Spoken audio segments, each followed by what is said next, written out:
Hello friends, welcome to my YouTube channel secret of everything. मैं हूं आपका host शायर और आज की वीडियो होने वाली है बहुत ही ज़्यादा इम्पोर्टेंट, क्योंकि हम बात करने वाले हैं एक ऐसे जीव के बारे में जो पहले था तो एक शिकार, फिर बन गया वो एक शिकार। एक ऐसा जीव जो दूसरे जीवों के डर से पेड़ों पर छुप के रहता था, लेकिन आज पूरी दुनिया उससे डरती है। एक ऐसा जीव जो आज इतना ज़्यादा एडवांस हो गया है कि कोई दूसरा जीव उसके आसपास भी नहीं। एक ऐसा जीव जिसका आज पूरी दुनिया पे राज है। हाँ, बिल्कुल सही समझे, हम बात करने वाले हैं इंसान के बारे में। आखिर कैसे वो एक शिकार से शिकारी बन गया। बने रहिए हमारी वीडियो को। स्टार्ट करते हैं अपनी वीडियो बिना किसी देरी करें। इससे पहले कि हम वीडियो में और आगे बढ़ें, आपके लिए कुछ बातें जानना बहुत ज़रूरी है ताकि इस वीडियो को समझने में आपको प्रॉब्लम ना आए। जैसे कि इंसान का जो ऑर्डर है वो है प्राइमेट, फैमिली है होमिनिड, ट्राइब है होमिनिन, जीनस है होमो और स्पीसीज का नाम है होमो सेपियन। तो ये बात है आज से लगभग 55 मिलियन साल पहले की, जब पहली बार कोई प्राइमेट इवॉल्व हुआ था। इसका नाम था ड्रायोमॉमिस। ये एक बहुत ही छोटा सा जीव था। ये बिल्कुल चूहे जैसा दिखता था, लेकिन ये पेड़ों की ज़िंदगी जीता था, यानी कि ये एक एर्बोरियल लाइफ जीता था। ये आज सारे प्राइमेट का एंसेस्टर है। यही आगे चल के लीमर, मंकी, एप और यहाँ तक कि ह्यूमन में इवॉल्व होगा। अब हम बात करते हैं आज से लगभग 7 या 8 मिलियन साल पहले की, जब पहली बार कोई गोरिल्ला इवॉल्व हुआ। मंकीज, लीमर और दूसरे एप तो पहले इवॉल्व हो चुके थे, लेकिन इवॉल्व होना बाकी था इंसान और चिंपैंजी के आखिरी कॉमन एंसेस्टर का, जो इसके कुछ मिलियन साल बाद हो भी गया। इसका नाम मैं आपको बता नहीं सकता, क्योंकि उसके एविडेंस यानी कि फॉसिल्स अभी तक किसी भी साइंटिस्ट को नहीं मिले हैं। लेकिन माना जाता है कि ये एर्बोरियल लाइफ जीते थे, यानी कि पेड़ों की ज़िंदगी। लेकिन जहाँ पे ये रहते थे वहाँ पे बहुत तेज़ सूखा पड़ा, जिसकी वजह से इन्हें मजबूरन ज़मीन पे आना पड़ा। इनमें से कुछ तो माइग्रेट कर गए सेंट्रल अफ्रीका के घने जंगलों में, और कुछ आ गए अफ्रीकन सवाना में, जो कि एक बहुत ही बड़ा घास का मैदान है। जो सेंट्रल अफ्रीका में माइग्रेट कर गए थे वो इवॉल्व हो गए चिंपैंजी और बोनोबो में, लेकिन जो आए थे अफ्रीकन सवाना में वो इवॉल्व हो गए ग्रासलैंड की लाइफ के लिए। उन्होंने 2 टांगों पे चलना शुरू कर दिया और वो इवॉल्व हो गए ऑस्ट्रेलोपिथेकस में आज से लगभग 4 मिलियन साल पहले। ऑस्ट्रेलोपिथेकस की हाइट लगभग 5 फीट थी। इसकी क्रेनल कैपेसिटी लगभग 500 से 600 सीसी के बीच में थी। ये ज़्यादातर फूल पत्तियाँ खा के और पौधों की जड़ खा के ही जिंदा रहता था, लेकिन कभी कभार ये छोटे मोटे शिकार भी कर लिया करता था। ऑस्ट्रेलोपिथेकस गुफाओं में रहते थे ताकि वो बड़े शिकारियों से बच सकें, और उस टाइम पे उनका मेन शिकारी था एक बहुत बड़ी बिग कैट, जिसका नाम था डायनोफेलिस, जो कि एक सेबर टूथेड कैट थी। ऑस्ट्रेलोपिथेकस अपने शिकारी से बचने के लिए कुछ खास नहीं कर सकते थे, क्योंकि ऑस्ट्रेलोपिथेकस इतने ज़्यादा डेवलप नहीं थे, ना ही वो आग जला सकते थे और उनके पास कोई खास हथियार भी नहीं थे। इस वजह से वो अपने इस शिकारी के सामने बिल्कुल बेबस थे। Thanks to sir Rudolph Johnson, जो आज हमें ऑस्ट्रेलोपिथेकस के बारे में इतना कुछ पता है, क्योंकि इन्होंने ही 1974 में इसका एक ऑलमोस्ट कंप्लीट फॉसिल इथोपिया की हदार वैली में ढूंढ निकाला था, और इन्होंने उस फॉसिल का नाम रखा लूसी, क्योंकि उस टाइम पे एक बहुत ही फेमस गाना था Lucy in the sky of diamond. आज से लगभग 2.4 मिलियन साल पहले ऑस्ट्रेलोपिथेकस इवॉल्व हो चुके थे होमो हैबिलिस में। आप देख सकते हैं इसके नाम में अब होमो लग चुका है, जो कि हमारा जीनस है, यानी कि इंसानों का जीनस है। हम कह सकते हैं कि होमो हैबिलिस पहले इंसान थे।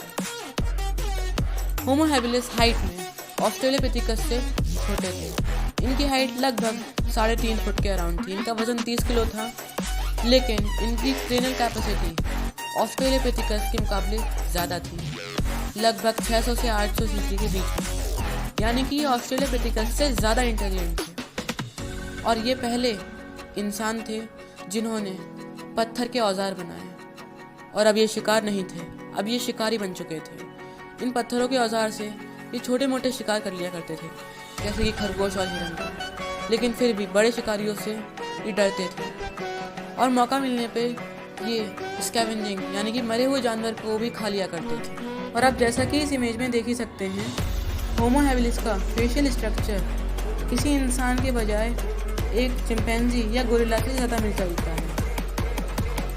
अब हम बात करते हैं आज से लगभग 2 मिलियन ईयर पहले की, जब होमो हैबिलिस इवॉल्व हो चुके थे एक बिल्कुल ही नई स्पीसीज में, जिसका नाम था होमो एरगैस्टर।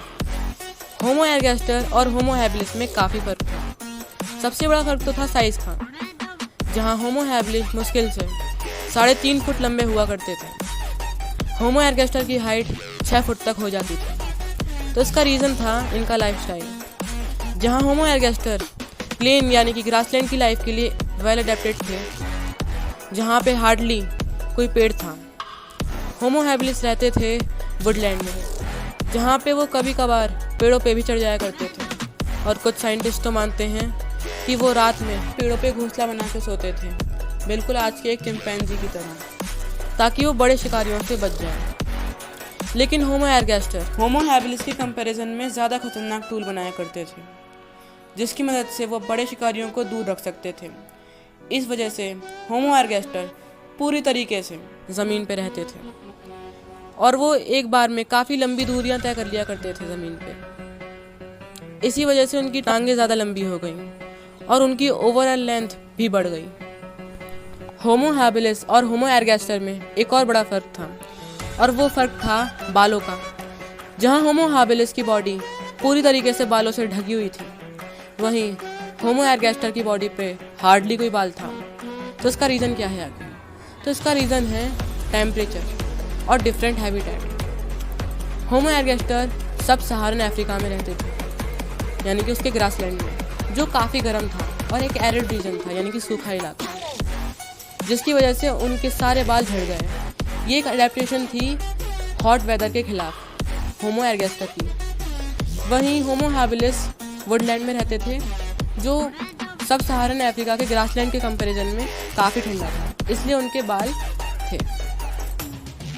होमो हैबिलिस और होमो एरगैस्टर में एक और बहुत बड़ा फ़र्क था, और वो फ़र्क था ब्रेन साइज़ का, जिसे हम क्रेनियल कैपेसिटी भी बोलते हैं। जहाँ होमो हैबिलिस की क्रेनियल कैपेसिटी मुश्किल से 600 सीसी थी, वहीं होमो एरगैस्टर की क्रेनियल कैपेसिटी थी 800 से 1200 सीसी के बीच में। आखिर ऐसा क्यों था? तो इसका रीज़न ये था कि इन दोनों की डाइट काफ़ी अलग थी। जहाँ होमो हैबिलिस ज़्यादातर वेजिटेरियन खाता था, यानी कि flower, shrubs, tuber, fruit etcetera, homo ergaster खाता था रॉ मीट, यही उसकी मेन डाइट थी। और वो ज़्यादातर करता था बहुत बड़े शिकार, उस टाइम पे पाए जाने वाले एलिफेंट और वाटर बफलो का। और मैं आपको एक चीज़ बताता हूँ कि प्लांट में पाया जाता है एक कॉम्प्लेक्स कंपाउंड, जिसे हम कहते हैं सेल्यूलोस।